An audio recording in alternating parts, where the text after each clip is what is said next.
नमस्कार मंडळी, प्रेमाची यातना, एक हृदयस्पर्शी प्रेमकथा, भाग 14. नीलम रोहनला जाताना थांबवते.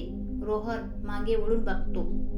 नीलम, आता न ओरडता बोलणार आहेस का? काय झालं ते? रोहन तिच्याकडे बघतच राहतो. म्हणजे एवढी समजून कसं घेऊ शकते ही? रोहन खाली बसतो तसेच नीलम त्याच्या समोर खुर्चीवर बसून डोळ्याने आधार देते. नीलम, तुझ्या मनात जे काही आहे ते बोल. अशी घुसमट करून घेऊ नकोस. रोहनला तसा धीर येतो. रोहन, खरं तर घुसमट खूप दिवसापासून होत आहे, पण कोणी कधी असं समजून घेतलेच नाही. नीलम, तुझ्या चेहऱ्यावर दिसत जे तुझ्या मनात चालू असतं. रोहन, सगळ्याला नाही दिसत. सगळ्यांना फक्त राग दिसतो. या मागचं कारण जाणून घ्यायला कोणीच प्रयत्न नाही केला आणि मी हा असा झालो. नीलम, असा म्हणजे तू खूप चांगला आहेस. रोहन, नीलम, मी लहानपासून बघत आलोय. माझे डॅड कधीच माझ्याबरोबर प्रेमाने वागले नाही. द ग्रेट रमाकांत पाटील, त्यांना एक चांगला बाप कधीच होता आला नाही. मला आठवतच नाही की त्यांनी कधी प्रेमानं चौकशी केली किंवा जवळ घेतलं. आमचं वडील मुलाचं नातं फक्त कागदपत्री आहे, त्या पलीकडे काहीच नाही. नीलम, पण मग असे का? तू कधी विचारलं नाही का? रोहन, मी 14-15 वर्षाचा असेल तेव्हा विचारलं होतं, पण त्याने उत्तर म्हणून पैसे पुढे केले. त्यांना फक्त पैसा म्हणजे सर्व काही हेच वाटत आले. मग मी त्याच्यापासून खूप लांब होत गेलो. त्यांना मी म्हणजे त्याचा मुलगा असं कधीच वाटलं नाही. मी म्हणजे फक्त त्याच्या नंतर त्यांचा बिझनेस चालवणारा पाटील घराण्यातील वारसदार एवढंच वाटतं. सगळ्यांना वाटत मी खूप श्रीमंत आहे, म्हणजे खूप सुखी आहे, पण खरं तर मी खूप गरीब आहे. मला वडिलांचं प्रेम कधी अनुभवता आलेच नाही. नीलमजवळ त्याच्या खांद्यावर हात ठेवत शांत करते आणि पाणी प्यायला देते. रोहन, माझ्या वाढत्या वयात कधीच मला त्यांनी आधार दिला नाही. कधीच 4 चांगल्या वाईट गोष्टी सांगितल्या नाही. दिलं तर काय, फक्त पैसा. त्या पैशाची मी उधळपट्टी केली तरी विचारलं नाही. मग मी बेफाम सुटलो. प्रेम म्हणजे काय कळालेच नाही, कारण तो फक्त माझ्याकडे असणारे पैसे बघून माझ्याजवळ येत राहिला.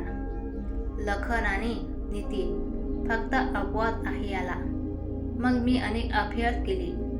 प्रत्येक मुलगी फक्त पैसा बघून माझ्याजवळ येत राहिली. त्या पैशातून सगळ्या गरजा मी पुरवत गेलो. अशा 4-5 मुली तुझ्या आयुष्यात येऊन गेल्या, पण कोणीच माझ्यावर प्रेम नाही केलं, फक्त पैशावर केलं. मग प्रेम या गोष्टीवरून माझा आयुष्यात उडाला.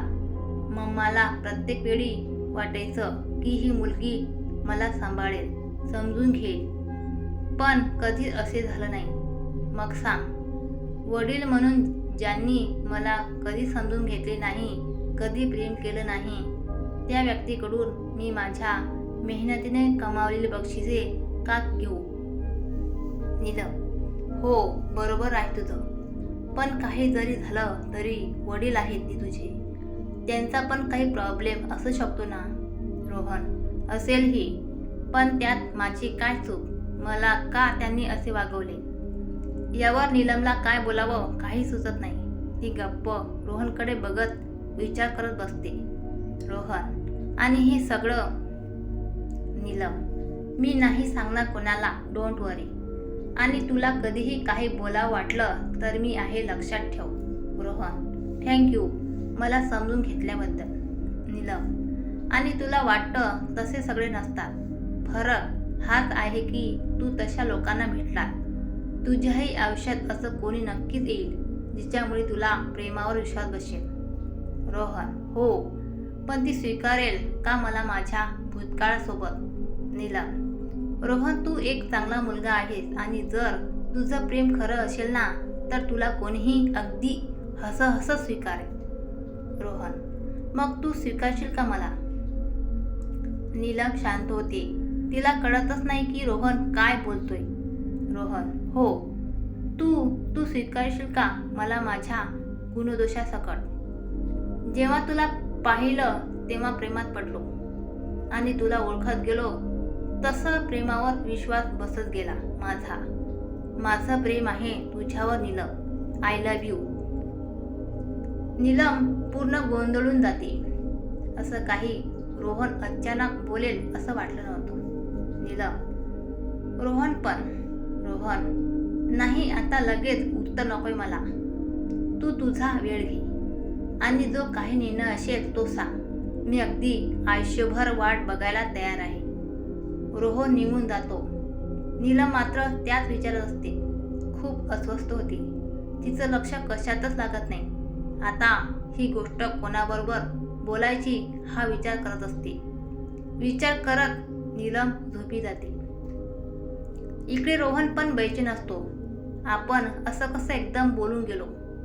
आता नीलम कायमची त्याच्या आयुष्यातून निघून तर जाणार नाही ना.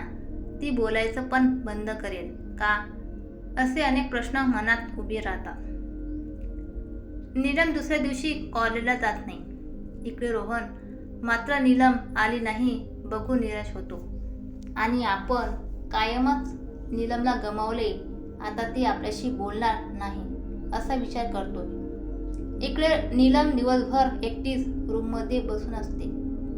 नीलम मनात विचार करत असते, हा विषय जर मी घरात बोलले तर आई आजी तर मागेच लागणार. तसा रोहन वाईट नाही, पण अनुभव खूप वाईट भेटले त्याला.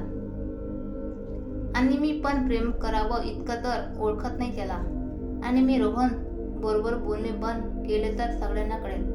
मग हे बोलू तरी कोणा बरोबर? तेवढ्या तिला तिच्या आतेबहीणची आठवण होते, माधुरी. मग नीलम लगेच तिला कॉल करते. नीलम, हाय दी, कशी आहेस तू? माधुरी, मी मस्त मजेत. आणि काय ग, आज आठवण झाली का माझी? नीलम, अगं कॉलेज नवीन आहे, थोडा अभ्यास पण वाढलाय आता, दमायला होतं ग. माधुरी, अगं हो, सहजच म्हणाले, लगेच टेन्शन घेऊ नकोस. बरं बोल, कसं काय फोन केला? काय काम होतं का? नीलम, खरं तर हो, पण तुला वेळ असेल तर बोलू. माधुरी, अगं हक्काने बोल की मला तुझ्याशी बोलायचंय. कशी ग अशी तू? नीलम, बरं बोलू ना. माधुरी, कसं होणार तुझं? बोल बाई. नीलम, दी ते मला. माधुरी, नीलम, तू प्रेमात पडली आहेस का? नीलम, काही काय म्हणजे नाही, जाऊ दे, नकोस बोलायला, ठेवते मी. माधुरी, शांत हो. बरं मी असे काही बोलत नाही, सॉरी. बरं बोल, काय बोलायचं आहे? नीलम तिला सगळे सांगते. नीलम, यावर मला काय करावं कळत नाही. माधुरी, खरं सांगू का, तू फोन ठेवणार नाही ना? नीलम, नाही, बोल. माधुरी, तुला रोहन कसा वाटला आजपर्यंतच्या अनुभवावरून? नीलम, तसा चांगला आहे, तो फक्त त्याला मिळालेले अनुभव खूप वाईट आहेत. माधुरी, मग तू लांब जाऊ नकोस. तू त्याला जाणून घे, समजून घे आणि मग निर्णय घे. कोणीतीही काही करू नको. आणि नाहीच वाटलं प्रेम तर मैत्री तर आहेच ना. नीलम, मी पण असाच विचार केला होता, पण बरोबर आहे की नाही तुला विचारा वाटलं. आणि घरी काही बोलू नकोस, तुला माहिती आहे ना आई आजी. माधुरी, हो, पण नीलम तू प्रामाणिक प्रयत्न करशील आणि उत्तर देशील. नीलम, हो. नीलम फोन ठेवून विचार करते आणि रोहन बरोबर बोलायचं ठरवते. नीलम कॉल करते. नीलमचा कॉल आला बघून रोहन खुश होतो. बघूया पुढच्या भागात. माझी कथा आवडली असेल प्लीज लाईक सबस्क्राईब करा, शेअर करा. धन्यवाद.